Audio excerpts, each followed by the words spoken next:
सबसे पहले आप सबको जोहार। मानगढ़ की इस पावन धरा पर सांस्कृतिक महारैली का जो आयोजन हो रहा है, जिसमें हमारे भील प्रदेशवासी, 4 राज्यों के आदिवासी और भारत देश के कोने कोने से आए हुए मेरे भाई, मुस्लिम भाई, गुर्जर भाई, ओबीसी भाई, एससी भाई, आप सबका मैं तहे दिल से मानगढ़ की धरा से पूरी मेरी बागीपुरा विधानसभा की जनता की तरफ से बहुत बहुत धन्यवाद, जोहार, स्वागत, अभिनंदन करता हूं। आज के इस मौके पर समय मेरे पास में कम है, लेकिन फिर भी मैं आप सबसे यही कहना चाहता हूं, यह जो विचारधारा है,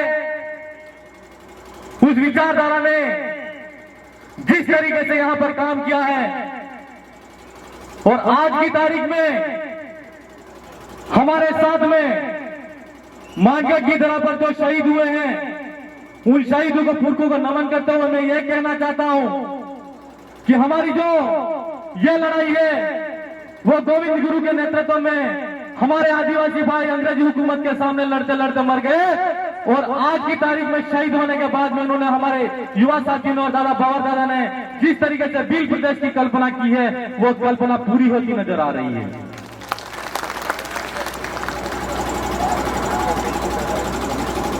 कहते हैं यह भील प्रदेश की मांग नहीं है। सरकारें मध्य प्रदेश, गुजरात और राजस्थान और केंद्र की सरकारें कहती हैं कि भील प्रदेश की मांग है वो पूरी नहीं हो सकती। तो हम उन सरकारों से पूछना चाहते हैं कि जब आपका गुजरात बन सकता है, छत्तीसगढ़ी पे छत्तीसगढ़ बन सकता है,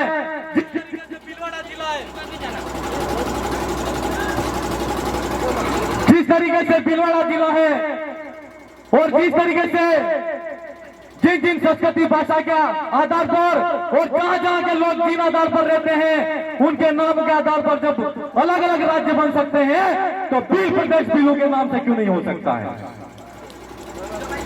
आज के इस मौके पर सरकार से यह कहना चाहते हैं कि जब जब ये नई हमारी विचारधारा आई और हमारे इस क्षेत्र के अंदर गोविंद गुरु को हमारा गुरु मानते हुए हमारी जो गोविंद गुरु की लड़ाई, अधूरी लड़ाई को पूरा करने के लिए जो संकल्प लेने वाले लोग थे, विद्वान बुद्धिजीवी लोग थे, जिन लोगों ने यह आरंभ किया, तो हमारे यहाँ पर जो क्षत्रिय नेता, हमारे ही लोग जिन्होंने हमारे इस लड़ाई को रोकने का काम किया और हमारी सच्ची आवाज को जिस गांव के अंदर मीटिंग करते थे, उन गांव के अंदर मीटिंग नहीं करने देते थे।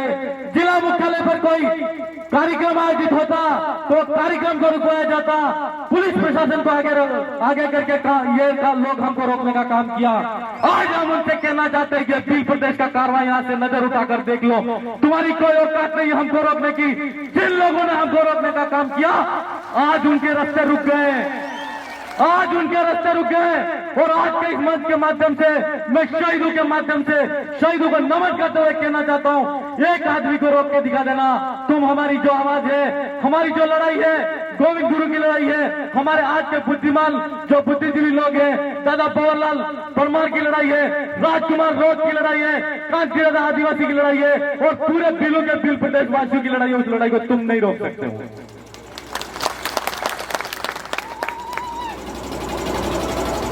अभी मैं विधानसभा में गया तो मैंने वहां पर देखा कि मैं जिस दिन पहली बार शपथ ग्रहण करने गया, उसी दिन एक हमारे राजस्थान के शिक्षा मंत्री जो भारतीय जनता पार्टी के अंदर हैं और वो शर्मनाक और शर्मसार करने वाला बयान देते हैं। हम उन पार्टियों के नेताओं से और उस पार्टी से कहना चाहते हैं और पूछना चाहते हैं कि आपने जिस तरीके से हमारे आदिवासी समाज पर जो बयान दिया है, वो शर्मनाक और निंदनीय बयान दिया है। और इस मंच के माध्यम से कहना चाहते हैं कि ऐसा बयान किसी भी जाति, धर्म के आधार पर आप नस्ल विभेद की जो डीएनए टेस्ट की जो बात करते हो, उससे आपकी अच्छी मानसिकता झलकती है। क्या आपकी मानसिकता कैसी है वो दिखती है। हम उन पार्टी के नेता से कहना चाहते हैं कि आज हमने अभी वीडियो दिया कि वो घुटनों के बल पे आ गया और कहने लगा कि आदिवासियों से हम माफी मांगते हैं। ये आपकी ताकत है, ये हम आपसे कहना चाहते हैं। और अभी कल मैं वीडियो देख रहा था, हमारे जनजातीय मंत्री है वो ये कह रहे हैं कि यहाँ पर समरसता बिगड़ रही है, यहाँ पर आतंकवाद बल को बढ़ाया जा रहा है। तो हम उनके माध्यम से सरकार को कहना चाहते हैं कि आदिवासी हो, दलित हो, ओबीसी हो या माइनॉरिटी हो, जब जब उसने अपने हक अधिकार की बात को कहा है, जब जब उसने ये जान लिया कि ये हमारी सच्ची और संवैधानिक लड़ाई है, उस आवाज को दबाने के लिए तुमने माइनॉरिटी भाई ने आवाज उठाई तो उसको तुमने आतंकवादी कहा, और आदिवासी ने आवाज उठाई तो उसको तुमने नक्सलवादी कहा। उसका परिणाम आप देख लेना। आज हमारे 4 विधायक हैं और 1 सांसद है। आने वाले 5-10 सालों के अंदर देख लेना दिल्ली की कूच पर हमारे से कितने सांसद बैठते हैं। आप हमारी सरकार आज, हाँ, आप हमारी सहमति के बिना आपका प्रधानमंत्री भी नहीं बिठा सकते। आप हमारी 3-4 राज्यों के अंदर जितने आदिवासी बाहुल्य क्षेत्र है, उस क्षेत्र के अंदर आपका जो भी मुख्यमंत्री होगा वो मुख्यमंत्री भी नहीं बिठा सकते। मेरे भाइयों, मैं आपके माध्यम से एक बात और कहना चाहता हूं कि आज राजनीतिक मंच नहीं है, लेकिन मैं यहाँ के पुलिस प्रशासन और स्थानीय जो मेरे विधानसभा के क्षेत्र के अंदर जो थाने आते हैं, उन थानों से कहना चाहता हूं कि हमारी जो कबीलाई व्यवस्था थी वो व्यवस्था जीवित करने का काम हम लोग करेंगे। मैं आपसे निवेदन करता हूं कि आप किसी अनर्गल तरीके से किसी भी भाई के साथ में कोई भी भाई अगर थाने तक आता है तो पहला काम आप सुलटाना करने का काम करेंगे। किसी को अनर्गल तरीके से 100 काम में पाबंद करके उसको घर बिठाने का काम नहीं करेंगे। और संविधान की अनुसूची की तरफ बात करना चाहता हूं आपसे कि आपको किसी भाई ने अगर एफआईआर किया तो आप तुरंत त्वरित गति से आगे न देखते, न पीछे देखते, न नोटिस देते, न कुछ भी करते, सीधा पुलिस थानों के अंदर किसी भाई को अगर उठाया तो मैं आपसे कहना चाहता हूं कि साक्ष्य अधिनियम अभी जो नया बदलाव 2023 1 जुलाई से लागू हो रहा है, एफआईआर और केस आप पे भी दर्ज होता है। इसलिए आपसे कहना चाहते हैं कि हम कबीलाई जो व्यवस्था को जीवित करने का काम करेंगे। आप लोगों के ने किसी भी बात को जाति के आधार पर या हमारी पार्टी के आधार पर या इसने इसको वोट ऐसे करके किसी भाई को फंसाने का काम किया तो हम आपको खुले मन से कहना चाहते हैं कि हम कतई तरीके से बर्दाश्त नहीं करेंगे। जो भी कार्रवाई करनी पड़े वो हम करेंगे आपके खिलाफ। क्यों कि 40 साल से यहाँ पर जो व्यवस्था थी उस व्यवस्था को परिवर्तित करने का काम किया है, और जो हमारी विचारधारा के साथ में हम काम कर रहे हैं, हम आपके माध्यम से और इस जनता के माध्यम से कहना चाहते हैं कि आप सबसे पहले हमारे गांव के कमेटी, गांव के मुखिया होंगे, ग्राम सभा होगी, उस ग्राम सभा को पूछना कि वास्तव में उस ग्राम सभा के अंदर कोई न्यायिक निर्णय हो जाता है और 2 पक्ष अगर आपस में सुलटारा कर लेते हैं तो आपकी एंट्री को आपकी जरूरत नहीं है। हमको हम हमारे तरीके से कर लेंगे हमारा बंगजड़ा। इसलिए मैं ज्यादा कुछ नहीं कहूंगा, पर एक भाई ने भी यहाँ पर एक कुंभलगढ़ के अंदर, कुंभलगढ़ का जो एरिया है जिस एरिया के अंदर आदिवासी इलाका है, तो मैं आज कुंभलगढ़ के भाई से कहना चाहता हूं कि आपको टीएसपी के विस्तार के अंदर, अनुसूचित क्षेत्र के विस्तारण के अंदर आप नहीं आते तो आपकी मांग को विधानसभा के अंदर उठाया जाएगा।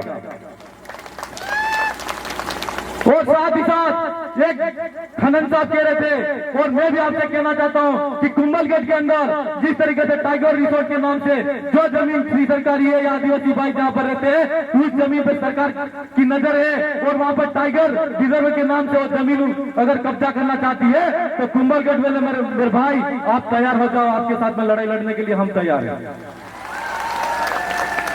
और आज के इस मौके पर जिस तरीके से हम ये कहना चाहते हैं कि हमारे यहाँ पर सरकार की जमीन हो, वन भूमि की जमीन हो, उन जमीन पर सरकार अपनी मर्जी से, मन मर्जी से कब्जा करना चाहती है। अभी का जो सरकार का बजट है उस बजट को मैंने पढ़ा, उस बजट के अंदर ये लिखा है कि 20,000 हेक्टेयर जमीन वन संरक्षण अधिनियम के नाम से वो सरकार बढ़ाना चाहती है और जो फ्री सरकार की जमीन है उस जमीन पर कब्जा करना चाहती है। तो हमको ये लड़ाई को, इस बात को ध्यान में रखना है। और आपके अगर समीप क्षेत्र के अंदर जो भी वन विभाग आता है उसका अगर इलाका बढ़ाने की सरकार कोशिश करती है तो लड़ाई लड़ने के लिए तैयार रहना। हम आपके साथ में कंधे से कंधा मिलाकर सड़क पे लड़ना पड़े तो लड़ेंगे, जयपुर की कुछ वहां पर जब विधानसभा वहां पर लड़ना पड़े तो लड़ेंगे। और आज की तारीख में हमारी दिल प्रदेश की आवाज के रूप में दिल्ली में राजकुमार जी रोते, अगर दिल्ली तक भी लड़ना पड़ेगा तो हम सब मिल के लड़ेंगे। इसलिए ये बात आपको ध्यान में रखनी है। मैं ज्यादा कुछ नहीं कहते हुए अंत में एक बात और कहना चाहता हूँ कि यहाँ पर जिस तरीके से जब पूरा भूकिया की जमीन पे सरकार का नीलामी का जो आदेश निकाला है और सोना खनन की जो सरकार की साजिश है, हम जब पूरा सहित 10 जो ग्राम पंचायत है उन भाइयों को यह कहना चाहते हैं कि आपकी जमीन है, उस जमीन के मालिक आप हो, आपकी जमीन कोई छीन नहीं सकता। आप अगर आपकी आवाज बुलंद तरीके से लड़ोगे, सड़क पर आओगे, तो हम आपके साथ में कंधे से कंधा मिलाकर सड़क पर लड़ने का काम करेंगे। आप सब हाथ खड़ा करके जो गुम्बल घाट रिजोर्ट के नाम से, वन विभाग के नाम से और हमारे जगपुरा के अंदर 10 गांव हैं, अगर उनकी जमीन जाती है तो आप हाथ खड़ा करके आश्वासन दो। अगर आपकी लड़ाई की जरूरत पड़ी तो आप साथ दोगे कि नहीं दोगे? धन्यवाद, धन्यवाद मेरे भाई। और साथ ही साथ मैं इस मौके पर एक बात और कहना चाहता हूं, इस मंच के माध्यम से भी कहना चाहता हूं कि एनपीसीएल के नाम से 2013 से प्रोजेक्ट चलाया जा रहा है और वहां पर जो व्यक्ति 18 वर्ष से ऊपर है उसके तहत आरएनआर का जो पैसा है 9.5 लाख रुपया होता है। जबलपुर की तर्ज पर वहां पर कॉलोनी बननी चाहिए, वहां पर अच्छी शिक्षा की सुविधा होनी चाहिए, वहां पर स्पोर्ट एकेडमी होनी चाहिए। तो हम सरकार से ये पूछना चाहते हैं और जिन भाइयों ने जमीन अधिग्रहण करने के लिए सरकार के साथ में समझौता किया है उनसे मैं कहना चाहता हूं कि आपने किस आधार पर समझौता किया कि बांसवाड़ा जिले के अंदर एनपीसीएल जो न्यूक्लियर पावर प्लांट आयोजित वहां पर स्थापित करने का जो प्रावधान है वो प्रावधान सरकार का गलत है। आप आपकी आवाज को बुलंद करो, जिला मुख्यालय पर कलेक्टर साहब जी हो, उनसे वार्ता करो।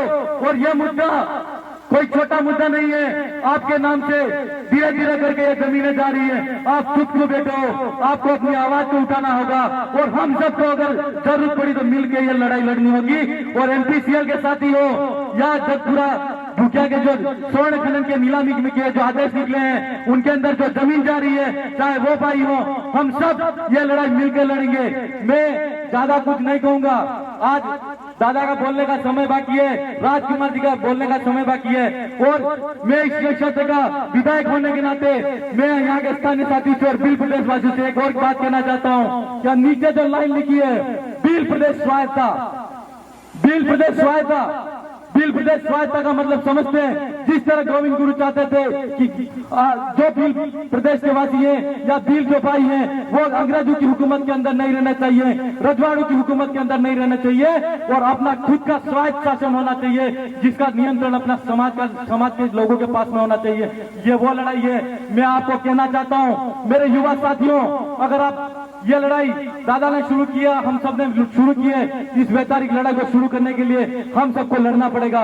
सबसे पहले आपको शिक्षा के पे ज्यादा ध्यान देना है। जो भाई आज बीएडधारी बैठे हैं, बेरोजगार हैं, कई अन्य कोचिंग संस्थानों के अंदर कोचिंग कर रहे हैं, मैं उनसे कहना चाहता हूं कि आप अच्छी शिक्षा ग्रहण कीजिए और अच्छे जो राजकीय सेवाओं के अंदर आरएस आईपीएस के जो पद है उनके अंदर आप जाइए और जिस दिन हमारा राज्य बनेगा उस दिन शिक्षा के अंदर आरएस आईएएस आईपीएस कलेक्टर हमारे होंगे। ये हमारी स्वायत्ता है। एक रोजगार की बात यह कहना चाहता हूं कि जिस तरीके से हम बिल प्रदेश की कल्पना करते हैं और बिल प्रदेश का सपना देखते हैं, आज की तारीख में हम ये देखें और सोचें तो रोजगार के अंदर हमारे कोई साथी नहीं है और रोजगार के साथी नहीं है तो मेरे भाइयों से मेरा कहना है कि रोजगार खुद खड़े करो और खुद का रोजगार खड़ा करके अपना आत्मनिर्भर बनो और अपने समाज के लिए जैसा भी दान देना पड़े, धन रुपया पैसा जो भी लगाना पड़े आप लगाओ और रोजगार के अवसर खुद को खड़े करने पड़ेंगे।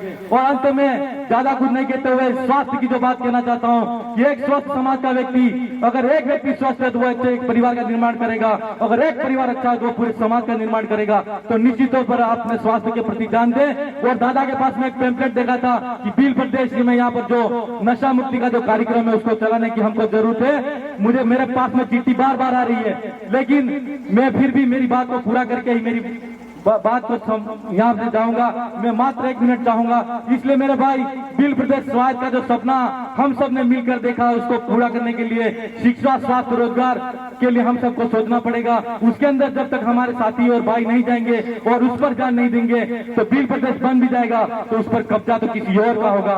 तो ऐसे बिल प्रदेश के लिए हमको हमारा जो लड़ाई है और हमारे समाज को अच्छा सुशिक्षित सभ्य समाज मानते हैं, सारे समाज के लोग मानते हैं। तो निश्चित तौर पर हमको बिल प्रदेश का जो कल्पना है वो पूरी होगी।